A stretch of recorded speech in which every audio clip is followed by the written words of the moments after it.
Hello জনতা, welcome to Airy village live. আশা করছি তোমরা সবাই ভালো আছো। আজকে আবার একটা নতুন ভিডিও নিয়ে ফিরে এসেছি তোমাদের সঙ্গে। একটা নতুন রেসিপি শেয়ার করব। তো চলো কথা না বাড়ি চটপট শুরু করা যাক। তো আজকে আমরা রান্না করব জংলি শুয়োরের মাংস, আর সাথে একটা তেলাপিয়া মাছের রেসিপিও আছে। তো এখন মাংসগুলো ম্যারিনেট করে নেব। চলো মাংসগুলো ম্যারিনেট করে নেওয়া যাক।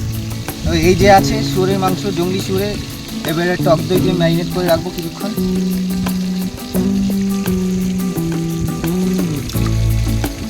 দইটা ভালো করে মেখে যত বেশি সময় ম্যারিনেট করে রাখবো তত টেস্ট বাড়বে, মাংসটাও সফট হবে। এটাকে এবার ঢেকে রেখে দেবো 8 ঘন্টার জন্য।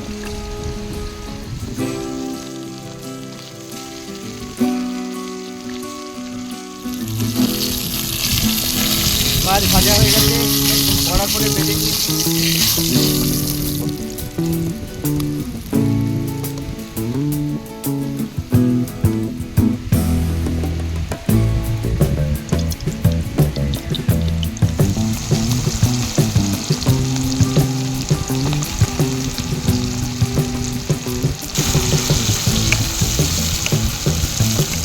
পেঁয়াজ আর লঙ্কাটা ভালো করে ভেজে নেব মাছের জন্য। মাছ রান্না হচ্ছে এখন।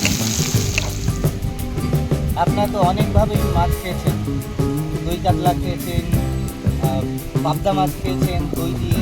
আজকে আমরা বানাতে চলেছি দই তেলা, মানে তেলাপিয়া মাছ দই দিয়ে। চলুন কীভাবে বানাই দেখে নিই। আশা করছি খুব ভালো লাগবে আপনাদের বাড়িতে বানাবেন। আমরা আজকে রান্না করতে এসেছি যেখানে পাশে একটা কালী পুজো হচ্ছে, সুন্দর শ্যামা সঙ্গীত বাজছে পাল দিয়ে।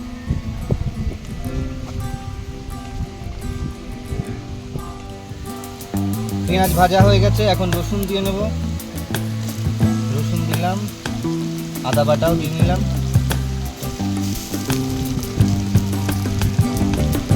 এটাকেও ভালো করে ভেজে নেব।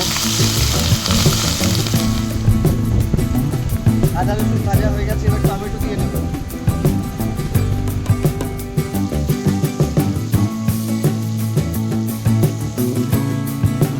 এখানে আছে হলুদ গুঁড়ো, লঙ্কা গুঁড়ো, জিরে গুঁড়ো, মিট মশলা আর নুন।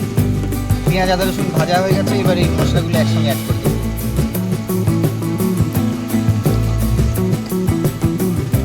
এই মশলাটা ভালো করে কষিয়ে নেব।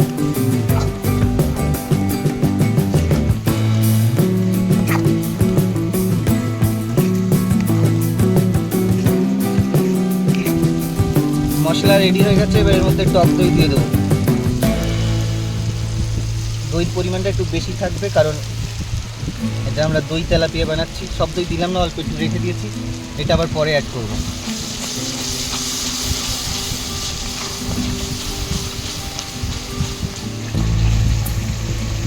মশলা রেডি, এখন জল দিয়ে অ্যাড করে দেবো। রেডি, একদম রেডি হয়ে গেছে। এবার ভেজে রাখা মাছগুলো দেবো এর মধ্যে।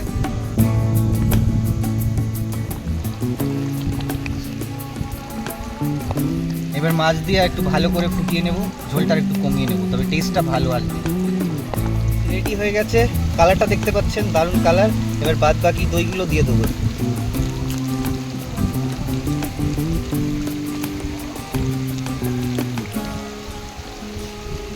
রেডি হয়ে গেল আমাদের দই তেলাপিয়া।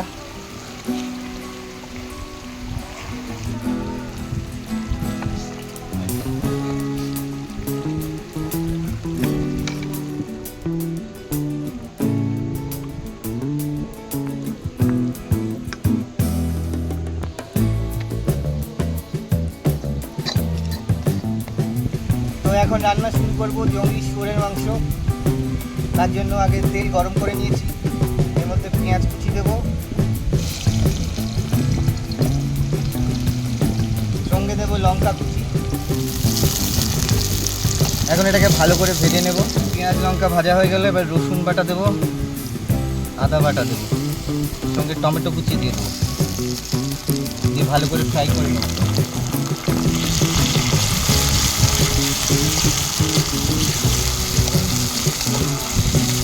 এর মধ্যে অ্যাড করে দেবো লঙ্কা গুঁড়ো, জিরে গুঁড়ো, হলুদ গুঁড়ো, নুন আর মিট মশলা একসাথে অ্যাড করে দেবো সব। এবার এটাকে ভালো করে কষিয়ে নেবো মশলাটা, যতক্ষণ না পর্যন্ত তেল ছাড়ছে ততক্ষণ ভালো করে কষাবো। ম্যারিনেট করে রাখা সেই মাংসটা এবার আমার মশলা রেডি হয়ে গেছে, এটা দিয়ে দেবো।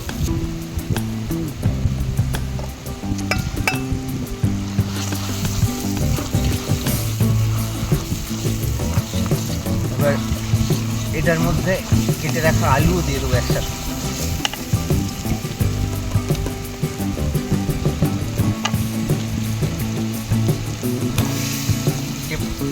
ভালো করে কষিয়ে নেব, ভালো করে কষাবো।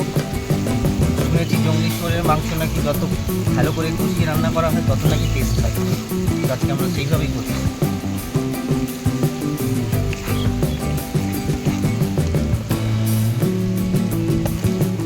তোমরা দেখতে থাকো, সাথে থাকো।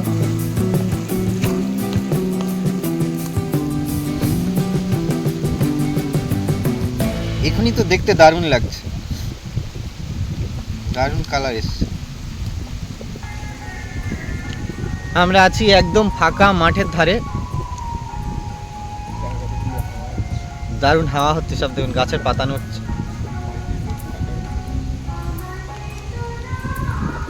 রান্না করতে করতে কাঠ কম পড়ে গেছে, এখন কাঠ ভাঙা হচ্ছে। রান্না করতে করতে আজকে সন্ধে হয়ে যাচ্ছে পুরো।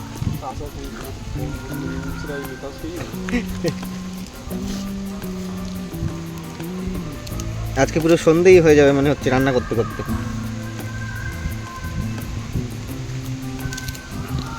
মাংস কষানো কমপ্লিট, এখন জল অ্যাড করবো এর মধ্যে।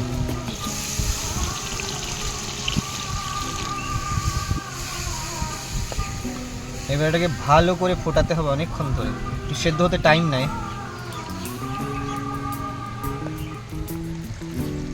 রান্না হয়ে গেছে একদম কমপ্লিট। এবার গরম মশলা দেবো। রান্না করতে করতে পুরো অন্ধকার হয়ে গেল, একদম সন্ধে হয়ে গেছে, একটু টাইম লাগে ফুটতে, সেদ্ধ হতে। ব্যাস আমাদের রান্না শেষ, এবার এটা নামিয়ে নেব।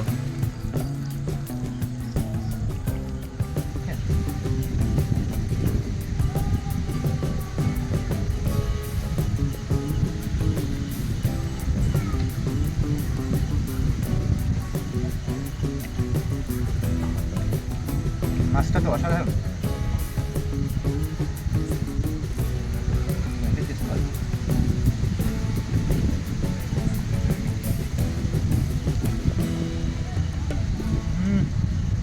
মাংসের তুলনা হয় না, অসাধারণ খেতে হচ্ছে।